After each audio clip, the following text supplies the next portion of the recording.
BNP chairperson Begum Khaleda জিয়ার আশু সুস্থতা কামনায় মতলব উত্তর উপজেলার ছেঙ্গারচর পৌর এলাকায় মিলাদ ও দোয়া মাহফিলের আয়োজন করে স্থানীয় বিএনপি ও অঙ্গ সহযোগী সংগঠন। মঙ্গলবার সন্ধ্যায় আয়োজিত এই অনুষ্ঠানে নেতারা বেগম জিয়ার রোগ মুক্তি কামনা করে বিশেষ মোনাজাত পরিচালনা করেন। বিস্তারিত থাকছে মোহাম্মদ শামীম মিয়াজির প্রতিবেদনে।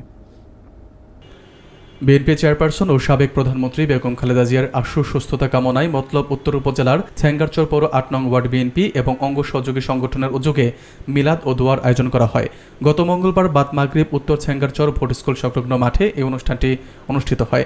বিএনপি নেতা সিদ্দিকুর রহমানের সভাপতিত্বে এবং পৌর যুবদল নেতা মোহাম্মদ নূর নবী মোল্লার পরিচালনায় আয়োজিত এই মিলাদ ও দোয়া অনুষ্ঠানে প্রধান অতিথি হিসেবে উপস্থিত ছিলেন ছেঙ্গারচর পৌর বিএনপির সভাপতি নান্নু মিয়া প্রধান।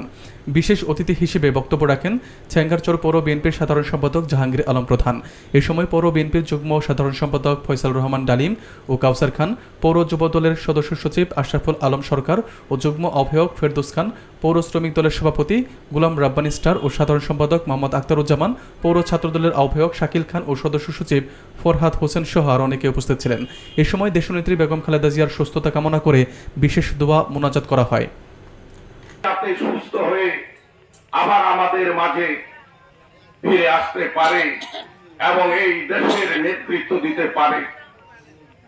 আপনারা জানেন সারা বাংলাদেশে দলমত নির্বিশেষে ওনার জন্য সবাই দোয়া করতেছেন। সারা বিশ্ব উনি আপসীন নেতৃত্ব দিচ্ছেন এবং ছিলেন এবং সারা বিশ্বের মা হিসাবে সবাই ওনার জন্য দোয়া চাচ্ছে এবং দোয়া করছে।